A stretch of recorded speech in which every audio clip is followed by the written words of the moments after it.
एक और नया अध्याय, एक और नया पाप, एक और नया विधायक और एक और काली करतूत। साथियों, आप सबने सुना किस तरह से नरेश बालियान जो 10 साल से विधायक है, आप सब लोग ने सुने कैसे उगाही करते हुए, रंगदारी करते हुए वो ऑडियो टेप सबके सामने आए हैं। अब साथियों मैं बताती हूँ एक बहुत ही संवेदनशील मुद्दे के बारे में। मैं आपको बताती हूँ एक और खासम खा विधायक के बारे में, नरेश यादव मेहरौली से। सोचिए ये लोग जो मुसलमान के वोट के लिए, चाहे वो सीलमपुर हो, मुस्तफ़ाबाद हो, बल्ली मारान हो, मटिया महल हो, ओखला हो, क्या कुछ कहते हैं। ये वो लोग हैं साथियों, 2017 में जब पंजाब में असेंबली चुनाव होने जा रहे थे, सोचिए किस तरह से अपनी राजनीतिक जमीन तैयार की है इन लोगों ने। और अब ध्यान दीजिए इस बात पर कि नरेश यादव, जिनको पंजाब भेजा गया था और भी विधायकों के साथ, कि वहां पे अपनी राजनीतिक धरती को ढूंढे, जमीन बनाएं और वोट हासिल करें, उन्होंने बाकायदा गौरव कुमार और विवेक कुमार के साथ मिलकर एक ऐसा षड्यंत्र रचा है साथियों। ये है बात कुरान शरीफ की बेअदबी की। बाकायदा मलेरकोटला में सड़क पर कुरान शरीफ के फटे हुए पन्ने पाए गए, जिसको लेकर कंप्लेंट की गई। इसमें नंद किशोर के साथ 3 और लोगों के नाम थे। साथियों, मलेरकोटला की कोर्ट, जो वहां के एडिशनल सेशंस जज ने मामले को रफा दफा किया। नरेश यादव बाहर आ गए। हालांकि अरविंद केजरीवाल का बयान है कि मैं इसमें जस्टिस दिलवाऊंगा, और ये माना गया कि सबूत कम है, नाकाफी हैं। लेकिन 3 दिन पहले की बात है, हालांकि बहुत बड़ी खबर है ये, लेकिन इसको दबाने की कोशिश की जा रही है।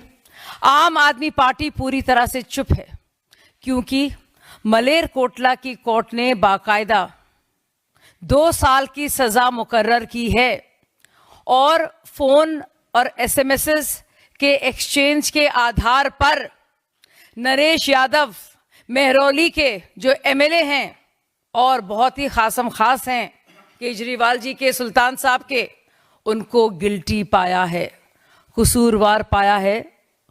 उनके वकील इसको चुनौती ज़रूर देंगे। साथियों, एक और बात बताना बहुत ज़रूरी है, क्योंकि ये पार्टी अपने को बहुत सेक्युलर बताती है। चाहे बात हो इमामों की, या बात हो उनकी सैलरीज की, या बात हो मुस्लिम हतैशी पक्ष की। इन्होंने बाकायदा मोहम्मद अशरफ नाम का जो पिटिशनर है, मलेरकोटला का जो स्थानीय निवासी है, उसने अपील की है और कहा है कि इस तरह से बरी नहीं किया जा सकता। और उसकी अपील पर फिर से मामला खुला है और सारे सबूत जो है काफ़ी पाए गए हैं, जिसके चलते बाकायदा इनको 2 साल की सज़ा हुई है।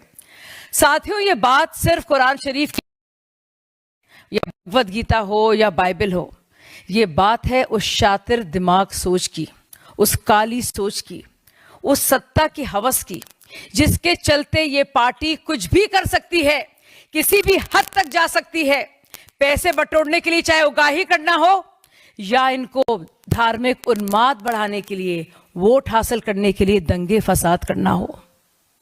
अरविंद केजरीवाल कहते थे, और मैं उनको राखी बांधती थी, और हम सब लोगों ने मिलकर आम आदमी पार्टी बनाई थी। साथियों, क्या कहते थे अरविंद केजरीवाल? जगह जगह जाकर कहते थे, ऐसे इंसान को वोट दो, ऐसे एमएलए का चयन करो, जैसे बेटी के लिए दामाद ढूंढते हो।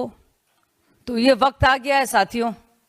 एक ज़रूरी बात मैं कहना चाहूँगी, अब लोगों को सोचना है और चुनना है कि फिरौतीबाज, रंगदार, मुनाफाखोर, भ्रष्ट लोगों के साथ दिल्ली की जनता को निजात दी जाएगी, या हम लोग इसी तरह से बदहाल दिल्ली की दुर्दशा को देखते रहेंगे। एक और ज़रूरी सवाल ये केजरीवाल जी के लिए है, उनके साथ साथ चाहे वो शोएब हों या फिर अमानतुल्लाह खान हो। मैं ये कहना चाहूँगी कि दिल्ली में हर जगह जब चुनाव का प्रचार हो, नरेश यादव जी की बात और जिस तरह से कुरान शरीफ के पन्ने फाड़ने पर और उनको ज़मीन पर फेंकने पर जिस तरह से मामला आया है, मैं चाहूँगी कि केजरीवाल जी जगह जगह नरेश यादव की इस काली करतूत के बारे में बताएं। ख़ास तौर से जैसे कि मैंने पहले कहा, मुस्तफ़ाबाद में जाएं, सीलमपुर जाएं, मटिया महल जाएं, ओखला जाएं।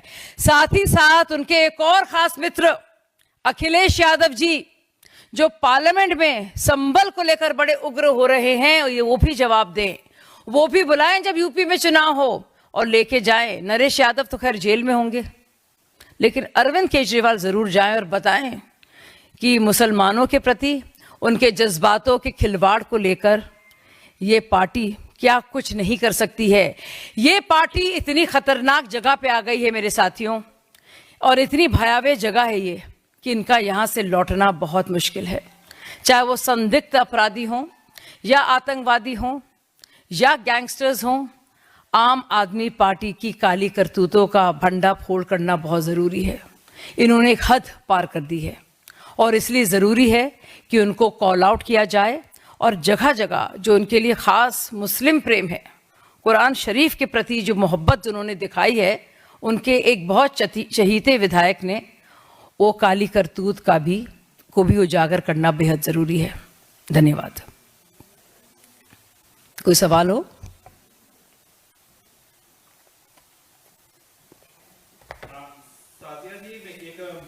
बात यहाँ पर यह भी आ रही है कि आप विपक्षी पार्टियों पे आरोप लगा रही है। विपक्षी पार्टी के एक गठबंधन है कीर्ति आजाद जो टीएमसी से है, उनका यह कहना है कि अब कांग्रेस में इतनी शक्ति नहीं है कि वो विपक्षी पार्टी का नेतृत्व कर सके, बल्कि अब ममता बनर्जी को नेतृत्व संभालना चाहिए। कैसे देखती हैं आप? बिल्कुल, और ये बात ना सिर्फ उन्होंने कही है, ना सिर्फ ममता बनर्जी ने और टीएमसी ने बार बार कहा है कि ममता बनर्जी को ही होना चाहिए लीडर ऑफ ऑपोजिशन, बल्कि इस बात को तो उद्धव ठाकरे जी ने भी कहा है। तो अब ये उनको सोचना है, ये उनको तय करना है कि उनका लीडर कैसा हो, क्योंकि टीएमसी ने या फिर उद्धव ठाकरे की शिवसेना ने बाकायदा इसका ऐलान सबके सामने कर दिया है कि उनको कोई भी विश्वास नहीं है किसी भी तरह का राहुल गांधी जी की योग्यता पर और उनकी काबिलियत पर और उनकी लीडरशिप एबिलिटीज़ पर।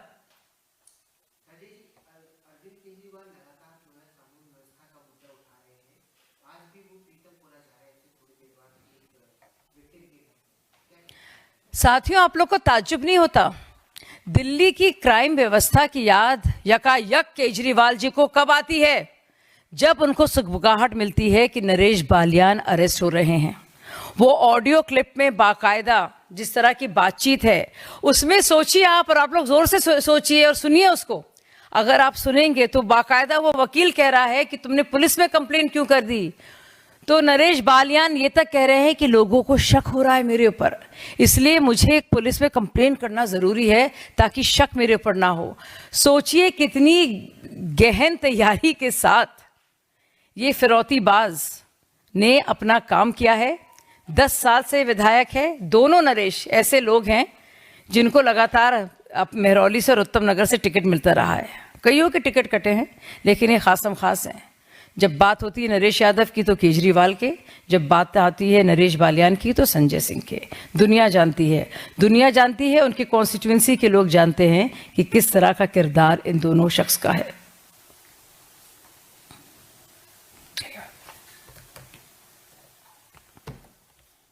Thank you.